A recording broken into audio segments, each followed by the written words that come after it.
Hello, my friends. The United States threatens to cut intelligence and weapons support for Ukraine to pressure the country for signing absolutely stupid peace deal proposal, so-called peace deal. As you might see, we are at the same cycle with Donald Trump's administration again and again. They're just minor changes. If we calculate it's going to be maybe fifth or sixth time, then United States may cut the weapons support for Ukraine. I think that they will do it, and Ukraine will never ever agree on that bullshit that was proposed by some of the generals who visited Kiev. And actually, this peace plan is not Trump's peace plan. It is Putin's peace plan. But as you probably know, even Putin doesn't agree on that peace plan. His goal is much wider. And Trump, White House administration, doesn't understand that at all. Yes, guys, in this video in particular, I again want to speak about political stuff happening around Ukraine, not the front lines. It's going to be in next video. I'm sorry about it, but this is now more important. Trump also mentioned that Ukraine will inevitably lose the remaining part of Donbass, either with the peace deal proposed or because of the military action.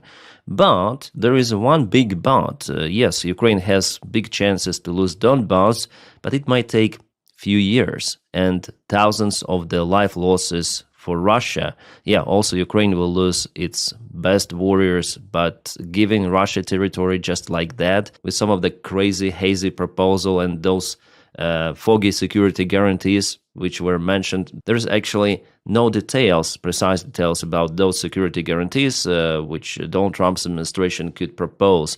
Before, Donya said about the mineral deal that it will be the security guarantee for Ukraine, but it seems like everyone forgot about that mineral deal long time ago. By the way, initially Donald Trump tried to press Ukraine with unacceptable military deal, and it wasn't accepted by Ukraine, but later on they changed almost everything in that and Ukraine took it. But it's not the part of the guarantee as we see it. And now we have a new proposal to capitulate from those territories. It means the entire capitulation of Ukraine. If you give up Donbass, Russia will not be satisfied with that. They will occupy those territories and they will continue the further attacks. It's absolutely evident because for Putin, Ukrainian government, as he said yesterday, are criminals.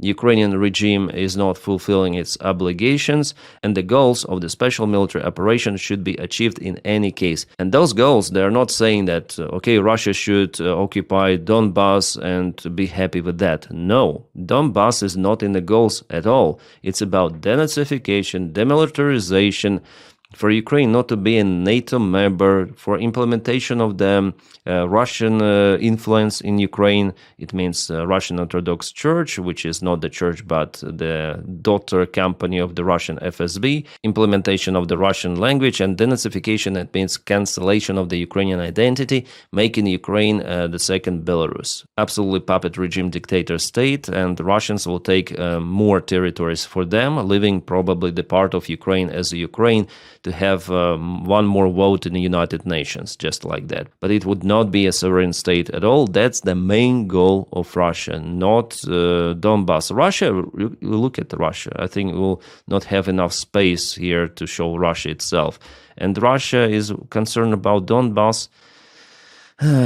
They don't care about people who live there. They just demolish city after city, town after town, village after village. They want to take Donbass for the only reason, because it's the most fortified bridgehead for Ukraine, for Ukrainian defense in general. And yes, they might take it, but how many resources Russia may spend for it? Is the Russian economy okay? Is it doing fine? Well, actually, it doesn't feel that great. I'm not saying that Russian economy will collapse in a matter of 2 years or something, but every day of this war to continue, for Russia to struggle on the front lines. Yes, they take territories little by little, but still they struggle with heaviest losses possible, and they use the vast resources of their economy. Their country is under sanctions, and that all brings Russia finally to its end. Russia or the Russian regime. In this case, it doesn't really matter. And only with end of Putin's regime, Ukraine may deoccupy those territories. So Ukraine is fighting there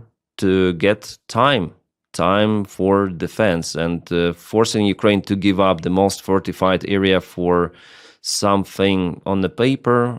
It already was like that. yeah, Budapest memorandum and everything. So basically, it's about nothing burger, as I said in my previous video. And Zelensky already came out with his address to people that he will never ever agree on that. From his speech today, it is evident that the pressure on Zelensky with all of this Nambu scandal and all of that, it doesn't work. It actually backfired for Trump and maybe FBI, which is ruling partially that investigation. I think that investigation should be done. Yes, of course, everything should be uncovered. But Zelensky, with his at least geopolitical strategy, policy, he's basically saying that Ukraine will not agree on capitulation demands and no any power in the world will force Ukraine to capitulate. He sworn to Ukrainian constitution, Ukraine as the country in 2019, and he will fulfill his obligation. And here, I support Zelensky. Because if you give aggressor what he wants, like to this angry, crazy animal, it will take more, okay? Give it a bite and it will grab the hand. And just imagine what it could be if Russia takes Donbass. You see what might happen here? It's my theory that Russia may definitely freeze the war for some period of time, maybe even till the end of Donald Trump's presidency, but then restart war once again. And Donny might say, oh, then I was a president, there was no war, I stopped the war, I stopped 9, 10 wars, whatsoever. Donald Trump himself says that his goal is to freeze this war, to stop it, to slow down or something like that. It's not the end of the conflict. And absolutely it is not acceptable. It is a threat not just for Ukraine, but for entire Europe, and likely our European allies they start to understand that. And I think that this weekend and the next week they'll try to convince Donny that no, guy, you're wrong. If Russia restarts its military action, Ukraine has low chances to withstand against Russian aggression. And as for the peace deal, those demands in the document, well, as I said yesterday, it's all like water bullshit out there, but Ukraine shouldn't agree with that just because it is written that Ukraine should give up Donbass. It's not about NATO membership after all, but yeah, NATO membership is the sovereign right of every country to apply to, and it's also a sovereign right of the country, of any of the NATO country, whether to vote to accept the candidate or not. Like, for example, Orban said that he will never accept Ukraine. Okay, it's his right, but Orban will be changed. That's how democracy works. Yeah, Ukraine has this right to be accepted or has the right to be rejected by some of the NATO members. It's normal, but to forbid it as it is in Ukrainian constitution, no, it doesn't work, yeah?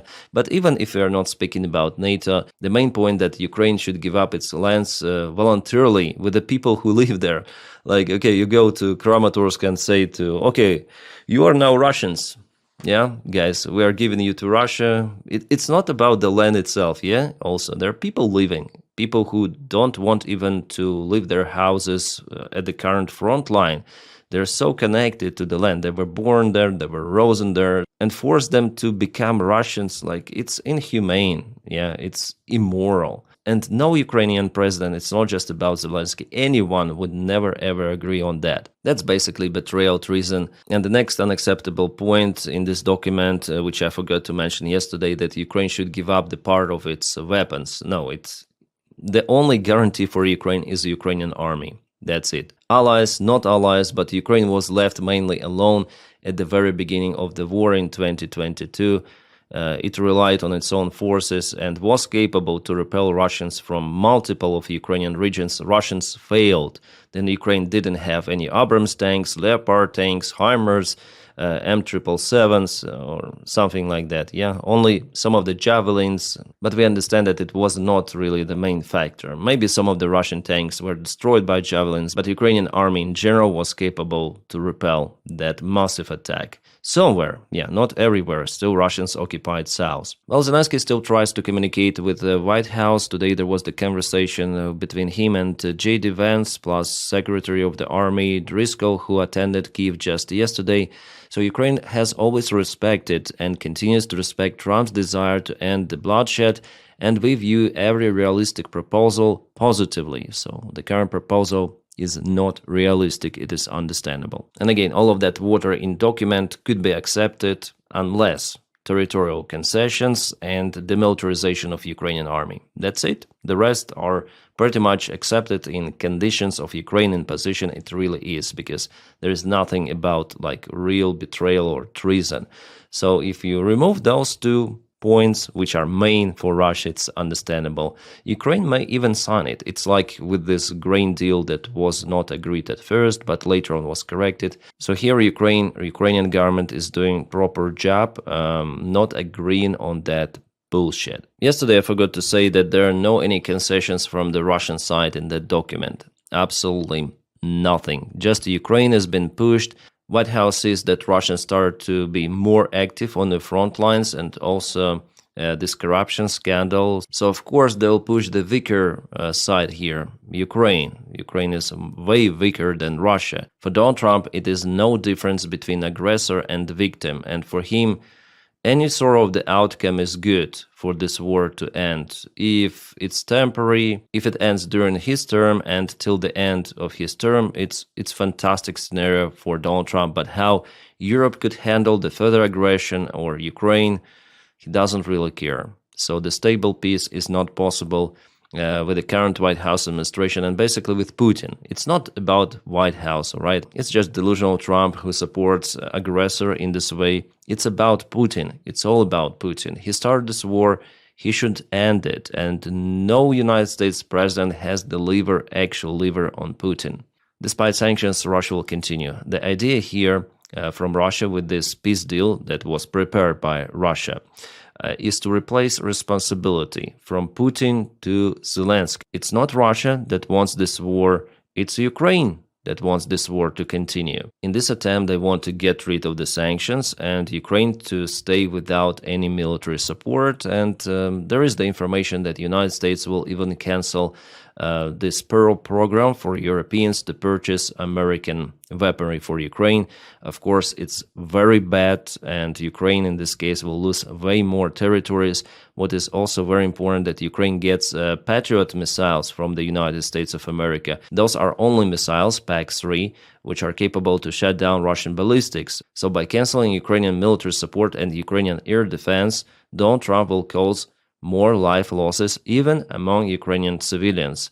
Here, Donald Trump could be equal to the war criminal. Well, I think he really is, and on my other channel I started to film videos about Donny too, because I don't want to shut up, I want to spread this information, even though I don't have lots of the views on my second channel, but yeah, you may increase those by subscribing on my channel. The link is in the video description just below. But even without weapons from the United States of America, Ukraine has no chance then to resist. And White House should understand that.